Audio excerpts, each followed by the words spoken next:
Let's see here. Yes, I see a thumbs up. All right. Unfortunately, whenever it shared that, it also took away my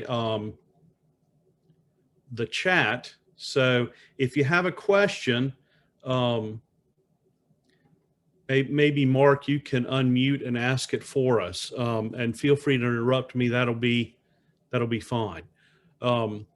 So we're going to talk about social media, and really there are three components to social media that are extremely important. And this isn't just for individual social media. Obviously, this is for corporate and or organizations. So as we talk about this, you can apply these principles really to the microscopic level of the individual, but also the macroscopic of your organization. So the three pieces we're going to talk about tonight are content, dedication, and community, because those are, I call them the social media trinity. Social media, successful social media is really built on those three pillars. And so that is, it's important that all three of those are working together to communicate to your audience. So let's start out first by talking about the community. So if you're looking at your organization, the easiest thing for us to ignore or to forget about is who we're actually trying to communicate to. And so, as we start, the first bullet there is interactions first, platform second. This is one of the first things that I remind my students, but it's the first thing that we always forget. And you may have said this yourself, we need a Facebook page, or we need Instagram, or we need Snapchat. The better thing to say instead of that is we need to communicate on a regular basis to our constituents. And we want to share with them photographs. All right, so if we want to share photographs, what platform should we use? Well, probably Instagram, maybe Facebook. If we decide that we want to share long videos, like 10-minute videos, clips of a practice, things like that, if they're longer videos, well, YouTube would be a good choice. Shorter videos, maybe Instagram or Facebook. But what we need to do first is think about what we want to communicate and how we want to communicate it, and then choose our platforms. As part of that, we also have to look at who our audience is.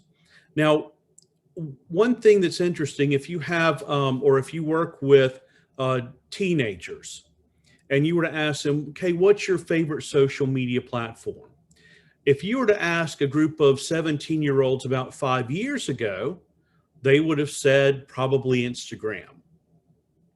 3 years ago, probably it would shift over to Snapchat. Now it's kind of shifting over to Instagram again. And what's interesting is it actually it continues to flow. So those students that we asked 5 years ago, they're now seniors in college. And so when I asked them in my class, what's your favorite? It's still Instagram. The sophomores in college, a lot of them are Snapchat. Seniors in high school, well, as I said, many of them are Instagram. Now that it shifts and flows, and that doesn't mean that they're not using Twitter. Certainly they're using TikTok, if you're not familiar with that. Of course, they're looking at YouTube videos. And one thing that you'll notice is that they all have Facebook. Even though they don't profess to enjoy using it, most of them have Facebook. And the reason for that is because that's where their parents and grandparents, aunts and uncles are. And that's the way they can communicate with them. Obviously, they communicate with them differently than they communicate with their friends. So they know their audience. So when they're on Facebook, obviously they post differently than they do when they're with their friends on Snapchat or Instagram. So what that means for us is that we have to know who we want to communicate with. And I always suggest write it down, because what that does is that will get you to, okay, this is the audience we are trying to reach. Are we trying to reach players? Are we trying to reach parents? Are we trying to reach other teams? Who is our primary audience? Or maybe it's players that aren't on our team that we want to recruit to play. So we have to look at our audience, and from that, we determine which platforms would be the best way to communicate with them. Also, what content would be best for them. We're going to talk about that content and how you build that here in a little bit. We also need to look at what the competition is doing. That you say imitation is the best form of flattery. Yeah, it is. And it's also a good way to steal what some of their audience. And so it's good to see what the competition is doing so that you can say, okay, what are they doing well and what can we do better? And in some cases, you want to know, how can I be different, or how can my organization be different and give better content? Obviously, as you get started, you also want to build a plan. And that plan should have everything from, okay, who's my audience? We're going to write that down. What platforms are we going to be on? But first, of course, we're going to ask, okay, what kind of interactions do we want to have? What kind of content do we want to share? What platforms we're going to be on, how often we're going to post, and what we're going to post. And we're going to talk about those things in more detail as we go along through our presentation. And then the final thing that I'll share with you is something that we all need to hear. And just because someone is young doesn't necessarily mean that they're social media savvy. Social media, the way that we are going to be using it is as a communication tool. And so good communication principles are what we're going to use. Those work whether you're communicating using a magazine or if you're communicating using social media. Yeah, they're different. However, just because someone's young and knows how to use social media doesn't mean they know how to communicate using social media. So keep that in mind. So, as the natural inclination is to find the youngest person on your staff and say, that's the person that's going to run our social media because he or she is young. That may not be your best choice. Yeah, they may know social media the best, but the communication principles are what's really important. So let's talk a little bit more. I wanted to one more time say, write your targets on a sheet of paper. And you can have more than one target, but by writing them down, you'll remember them, and that's important. The first step to good social media is listening. And I tell the story of going to a party. Let's say that I am an insurance salesman and I have decided that I'm going to a party. And I'm hoping that when I'm at this party, I'm going to meet people that I can sell my insurance to. Okay, I mean, that's pretty reasonable. So I walk into the party and I see, a handful of people engaged in conversation. What you don't want to do in a natural setting would be to walk up, jump into the middle of the circle, and start quoting people insurance, because that would immediately turn them off. That wasn't even what we were talking about. Why are you inundating me with information about insurance when we were just here talking about other things? We were talking about the games this weekend. The better way is just like we would do at a party, is to kind of go in the circle, kind of listen to hear what's going on, hear what the conversation is about, and then contribute in a meaningful way to that conversation. Build up that trust with people. And when you have that trust, people eventually, maybe people will start talking about a topic that deals with insurance. And who are they going to listen to? You've built trust and you've built that community. So it's just like that with social media. If you create a page and you jump in that page and without any foresight into what the rest of the community is talking about, if you just walk in and start yelling, hey, here's what we're doing, listen to me, it's not going to work as well as stepping back, listening, becoming part of the conversation, and then becoming a valuable member of the community. Once you have started your social media, if you haven't already, or if you have, the first thing you need to do is find lots of friends. And that's obvious, but there's actually more to it than just, hey, we need to have a lot of people to listen to us. Part of the challenge is that the researchers have found that the more followers you have, the more likely people are to follow you. And you may see this in your, when you choose to follow people on social media, if you use social media. If not, ask a younger person who follows people. If someone posts something and they say, oh, that's pretty interesting, I might want to follow that person, and that person only has 10 followers, in most cases, that person's immediately discounted. Because, well, if only 10 people are following them, they really must not have that much good information. That was just a lucky strike, and they happened to hit on something that I appreciated, but otherwise they're not really worth it. However, if someone has 1,000 followers, then what happens is people start to follow. Now, what is that critical number? It depends. In some cases, it can be as few as 100. So you might be thinking, wow, how are we going to find 100 people? Well, in a lot of cases, I suggest to my students, start with your friends, because in a lot of times your friends will follow. If you say, hey, will you follow this page? They'll follow that page just to be nice. So, we're from the South. We like to be nice. So people will follow one another.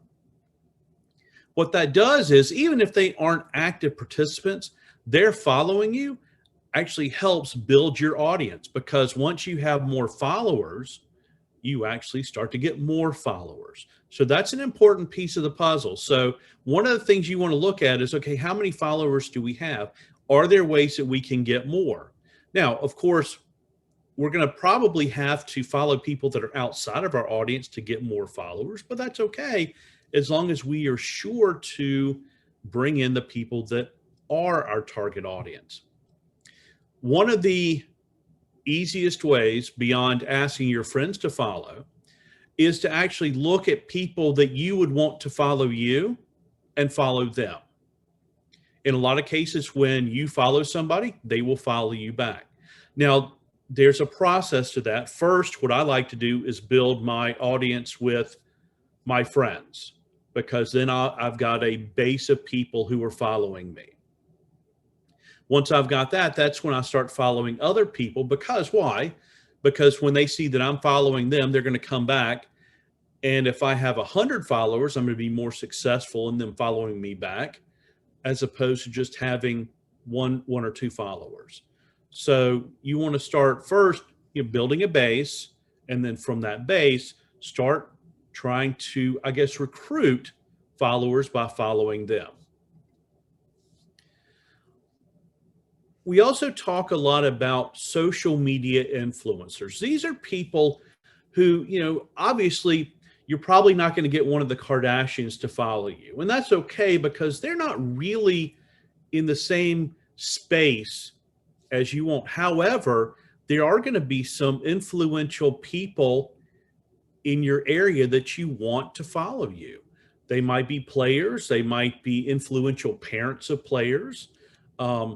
They might be coaches. They're different people. And there are two types of influencers. The first is a hub, and that's what the icon there on the left demonstrates. Those are hubs. Hubs are people that have lots of friends. And so these are, you know who these people are. You can go and you see, wow, they have, a few thousand followers. That's a hub. The other type of influencer is called a pump.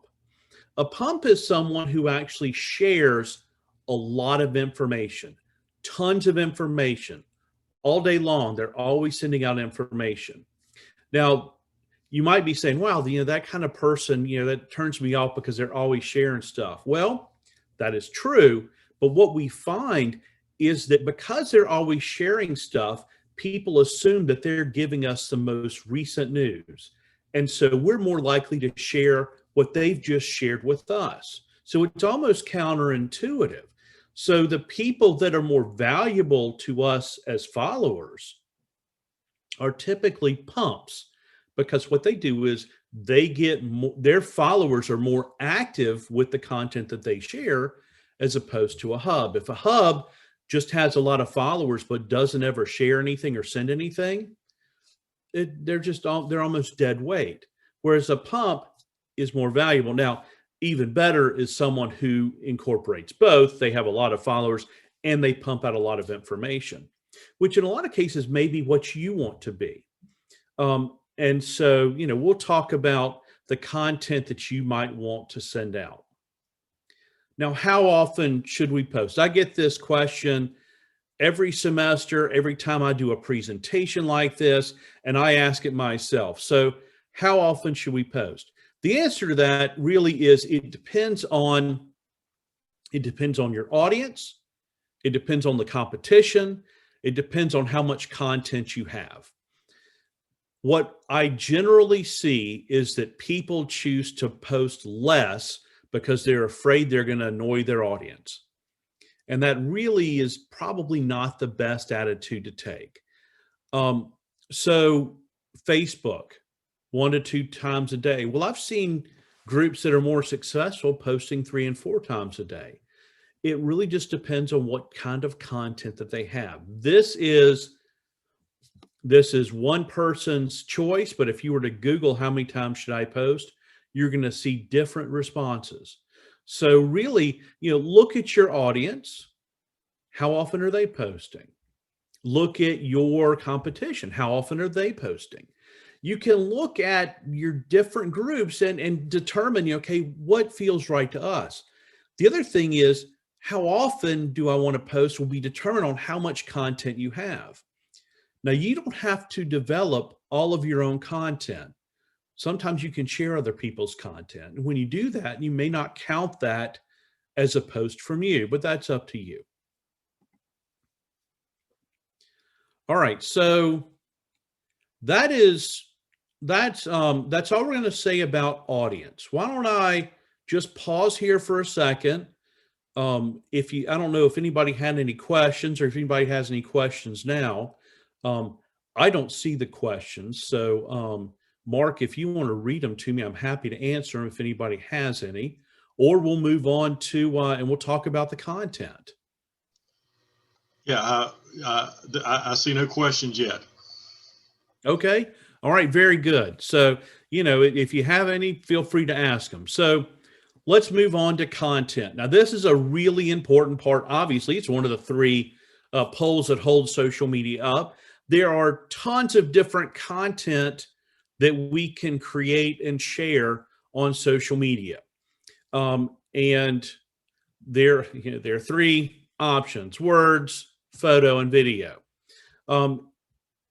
Video is by far the best in terms of people watching it, people remembering it, and people sharing it.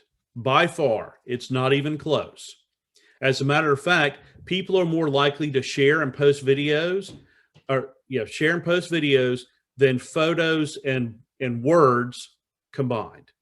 So video is a really important component of social media. And it doesn't have to be long videos. It could just be short, quick video clips that you're sharing. But that's an important part. And we'll talk a little bit about how to develop video. The other thing you have to determine with your content is the voice you're going to use. If you haven't looked at Wendy's, the hamburger place, if you haven't looked at their Twitter account, it's worth a look just because it's really funny.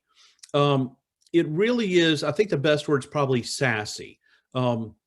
It, I guess the idea was they want to have a sassy redhead posting for Wendy's, and that makes a lot of sense. It's funny, and they actually banter with other companies. Like they had a pretty nice conversation with Old Spice, talking about their hot sauce and Old Spice. But you can probably find that online, and that makes a lot of sense for a company like Wendy's. If it's a bank, however, we would expect a much different tone, right? Those people have our money. We expect them to be a little more serious. But it also depends on the target that they're trying to communicate with. If they're trying to communicate with people my children's age who are in their teens, they might be a little more relaxed than if they're trying to communicate with me, their father. So as you look at your audience, what kind of tone would they expect, and what kind of tone would they appreciate the most? And that'll really be dependent on what you find out from your audience. And how do you find out? Well, in a lot of cases, you can ask them, or you can look online and see who they're following. What kinds of tones of people are they following? So you look at your tone. You also look at, is your language going to be formal, informal? Are you going to be cheerful or serious? And what's your purpose? Are you trying to inform, instruct, entertain? All of those things together will create the tone for your social media. So that's an important designation that you need to make with your content is, okay, what kind of voice are we going to have? Now, depending on the size of your organization, you may have more than one person working your social media. So that's a conversation you need to have with all of those people so that there is a consistent voice from your organization. When you decide what types of content you're going to share, I generally follow what's called the right review. And what I try to do is for my post, I want to have as many of these 4 items checked off. Is it relevant? Is it interesting? Is it timely? And is it entertaining? If it's all 4, that's a really good post. If it's none of those, then I probably shouldn't post it at all. So, you really want to do what I call a right review before everything you post. And remember that it's relative to your audience and maybe not to you. So things that you find interesting, if your audience wouldn't find it interesting, then it might not be the best thing to post. So remember, you may not necessarily be your audience. So keep that in mind when you build your content. Again, when you're producing content, you want to first step back and listen and be part of the conversation. Just don't jump in with, here's what we're going to tell you. Here's our sales pitch. We're not going to listen to you. And that's all we're going to do. If you respond to us, we're not going to respond back because we are just pushing out information to you. You don't want to do that. So let's talk about photographs, because obviously photographs are an important part of any social media platform. And so when you take pictures, our inclination in a lot of cases, take pictures with lots of people. I would argue that this actually is a pretty rotten picture to put on social media, because instead of posting one picture with, 20 people, this would be a lot better if it were multiple pictures with smaller groups. Why? Because people are more likely to share pictures if it's just them and a couple of other people. And sharing is going to be important because as they share their post, their friends will see it on down the line. The other thing too is it's easier for people to tag themselves in it. So you want to have pictures that are more interesting. Action shots are much more interesting than groups of people in a photograph. Now, one of the things you also want to think about is the composition of your photograph. If you're a fan of The Office, you have seen the technique that they use is it's called the rule of thirds. When you take a photograph, it's actually more visually appealing when the person or the subject of the photograph is on one of the thirds. Now, if we look, this is Jim from The Office. You can see that his head is more or less on the right third, and his eyes are on the top third. If we look at even my video, my eyes are on the top third. If you watch television, the anchors are always on the top third. When people do videos and they don't know any better, what they try to do is they put people in the middle, and this is my head in the middle. And it doesn't look, I don't think, as nice as putting the eyes on the third.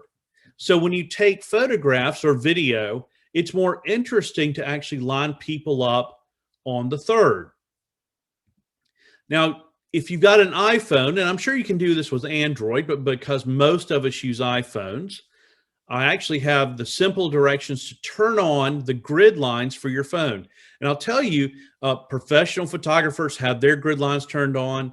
I do. It's really the better way to take photographs because it helps you see where that third is so you can line up your photograph on the third. So it's very simple. You go to the settings, you'll scroll down a little ways to the camera, and then once you're in the camera settings, you'll actually click on the grid. And once you do that, your grid will look pretty similar to this.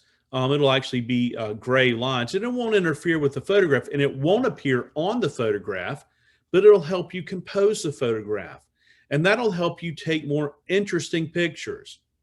And I would suggest that you try it. Find somebody, take a picture with them dead center, and then take a picture with them on the third and see which one you prefer. Now, sometimes you might say, you know what, I prefer the picture with the person in the middle, and that's okay. But most of the time, if you use the rule of thirds, you're going to create more interesting pictures and pictures that are more appealing to an audience. All right, so let's talk about video. Video is one that's challenging for a lot of us because, for most of us, we didn't grow up producing video at all. Now, of course, we all have video cameras with us nearly 24/7. And so a lot of social media is actually done using the smartphone. And this is what I call the social media kit. And what this does is this allows me to very easily shoot video that looks like it was shot professionally. And there are really three main components to it. First, there's the tripod. You can see the tripod that we have there. It holds the camera, it holds it steady so that as I'm interviewing somebody, that I'm not shaking because I'm not particularly steady. Most of us aren't. Having a tripod just makes it look nice. The other thing is the microphone. So this particular microphone, you can get them for $10 on Amazon. What it'll do is you can plug it into the jack on your smartphone. You might need one of the dongles there that's in the bottom left there. But what that does is that'll actually feed the audio directly into your phone, but you can clip it on their shirt, and the audio is so much better than trying to shoot someone from a little further away. And the final piece is kind of optional, and that's a hard drive that you can store the video on. They're pretty popular. You can get those pretty inexpensively. I think the one pictured here is about $30 on Amazon. But what this does is the more video you take, the less room you'll have on your phone. So if you need something, that's another option. The other piece that I always suggest to students is make sure that you're close enough to your subject. If we were to be interviewing me with an iPhone, the composition that we have here is pretty good. I am sitting, let's see, I guess about 2 feet away from my computer. I'm more or less filling up the screen. Well, we're going to be comfortable looking at that. However, when we shoot it, if I'm shooting myself or someone else with an iPhone, I'm almost going to have to be that close to them to fill up the screen. That's okay. You want to do that because you want to more or less fill up the screen with the person. Now, another piece of kit that you might choose instead of this one is a little more expensive. You can get that kit there for probably about $50 total. And, you know, you can probably even cut corners and get it for less. You can get a cheap tripod for $15, $20, the microphone for $10. And if you didn't really need the hard drive, you'd be in good shape. So, you know, you can get it for $25 or so. This other piece of tech is called the DJI Om4. DJI is the company that produces drones, the Mavic drone, the Inspired drone. And so they actually also produce these handheld, they're called gimbals for your phone. And so the way this works is that you use your phone as the camera, but this gimbal actually will keep it steady. It's almost like a steady cam for your phone. And so it works as a handheld tripod. It's really nice. Again, they're on Amazon. They're about $150, but they have more features. So if you're shooting a lot of video, this might be a good option. If you Google DJI Om4 and look at some of the YouTube videos, reviews of it, it'll kind of get an idea of how it works. But that's a really nice way to produce video. Now I'm going to show you a quick clip. I don't know how well this is going to work because I'm not sure how this is going to present over Zoom, but the point of the video is actually not to show you this video, but to really show you how this was done. This was created on an iPhone. I didn't produce it. This was produced by a student of mine. And really, she used a lavalier mic and just simple editing software. And you can kind of see she added music at the end. You can kind of see what they did. I had trouble always to create this for their audience. Comprehension and everything. I felt different, not like everybody Now, else. if you look at the composition of the lady, she fills up most of the screen. I can read She's a book also on the third. comprehend what I would argue that maybe her eyes seem to be a little higher, but you know, I thought that this looked nice. And They used this video on Facebook and on Instagram, and it worked out really well for them. So, that was you know, most of this was created with, you know, with their iPhone, I was so happy. a tripod, I read that book and a microphone. without missing one word. Now, another type of video that's really popular and very easy to make is basically words with video. And people like these because they can watch these without the sound. I don't know if you can hear it, but there's actually music playing in the background here. And, you know, it's easy to get out a lot of information. Now, when I actually coincidentally showed this video in class yesterday. And it wasn't yesterday, it was today. What happened was I noticed that all the students were now ignoring me and their eyes were glued to this text. They read every single word of this video. Now, what's interesting is if I had written all of this down and put pictures next to it, they wouldn't have read it. But because it's moving pictures and text, people are more likely to read through all of it. So fortunately, these videos are very easy to make.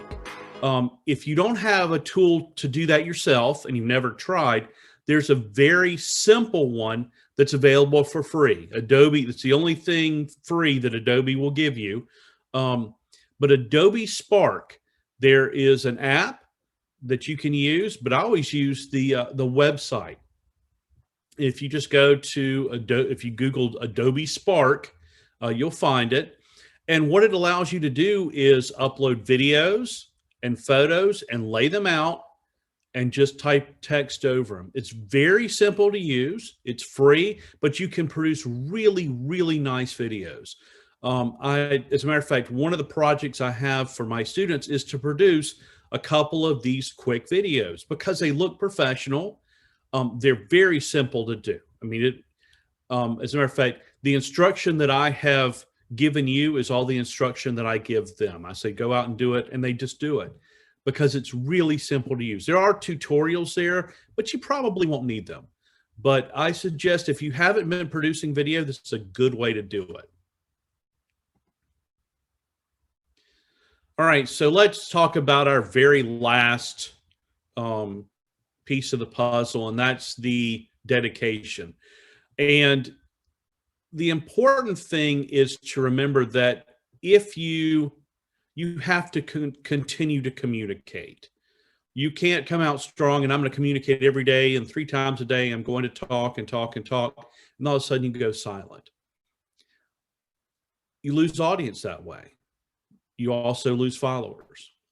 So you want to be continuous with your conversation. Now, obviously there's an on season and off season. During the on season, you're communicating more, and that's natural. But don't go completely silent in the off season. That's not what you want to do because your audience is still there and they're still following you.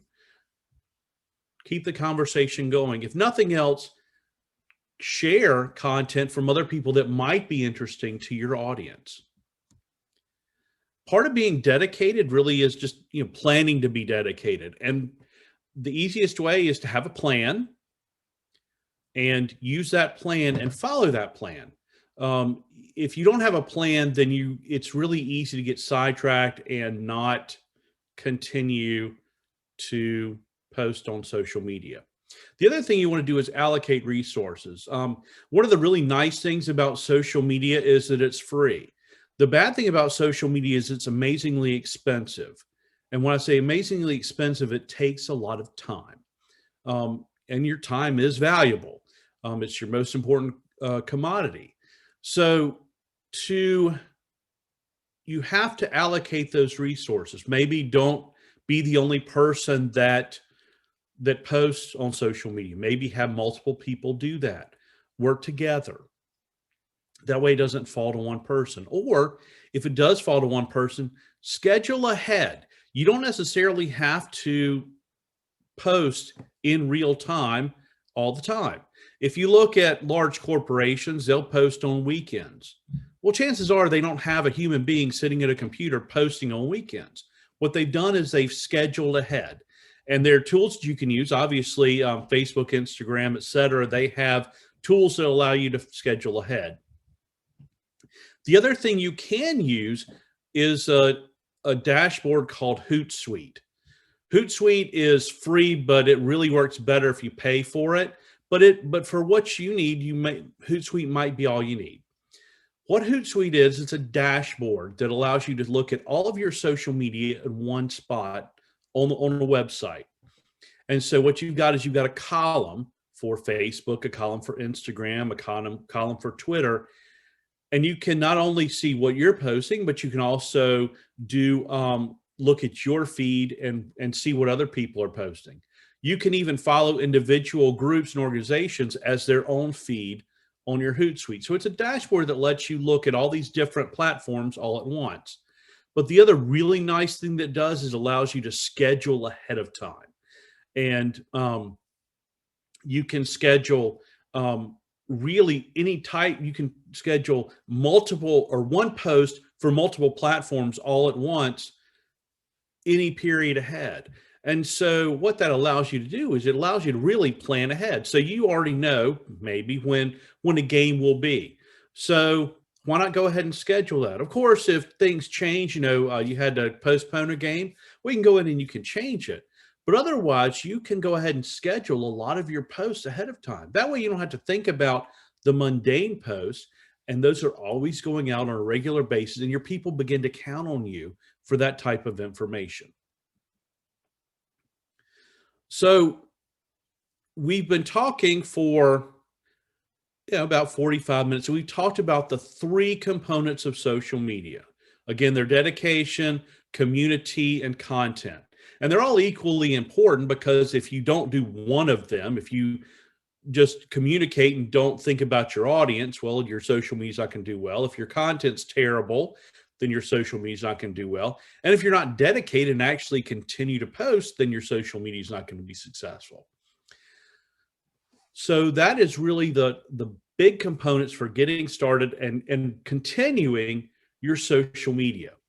So what I'd like to do is just open it up for any questions or comments you might have. I'll stop sharing my screen so I can see the questions as well. Right now, we don't have any, but I would suggest if anyone has a question, just go ahead and unmute your mic and ask Mr. Mims.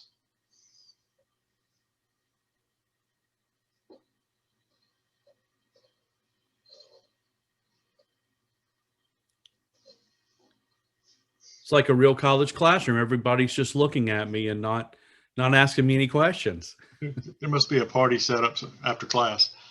That's exactly right. I had one question. When you were showing the photograph of the looks like college kids in the stands and on the bleachers, what responsibility would we have for any type of releases? Now I can tell you. Well, go ahead. I'm sorry. So what I was going to say, so there is, generally speaking, if someone is in public, you are permitted to take their photograph. Now, there are some other rules about that. You know, if you were to put it on some promotional material, right. Which social media, typically people don't regard that as promotional material. If you were to put it on like a brochure or something like that, that would be different. But taking pictures of people that are in a place is generally okay. I mean, as long as you're not secretly photographing them, which you wouldn't want to do. But if people are aware they're being photographed, then that's fine. Right. Yeah. And with most of us that are watching the presentation, we're dealing with kids. So it almost creates a little bit of a different situation. What we have done, we created signs and we put them up at the events stating that we'll be taking pictures and using them basically in our social media and our newsletters. But we have not had any issues in 26 years. So sure. And you know, and that's a good idea. You know, generally, if you tell people, you know, even though you don't necessarily have to, it's a good idea, because if they see it, they'll feel more comfortable and they know why you're taking pictures. Right.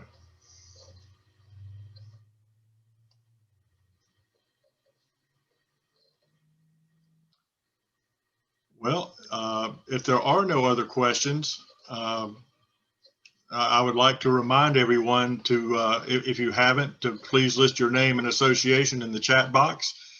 Otherwise, I'd like to thank Mr. Mims for his presentation. It was very informative. Very good. I enjoyed talking to you all. I'll also put my email in the chat. If anybody has any questions, you're more than welcome to drop me an email.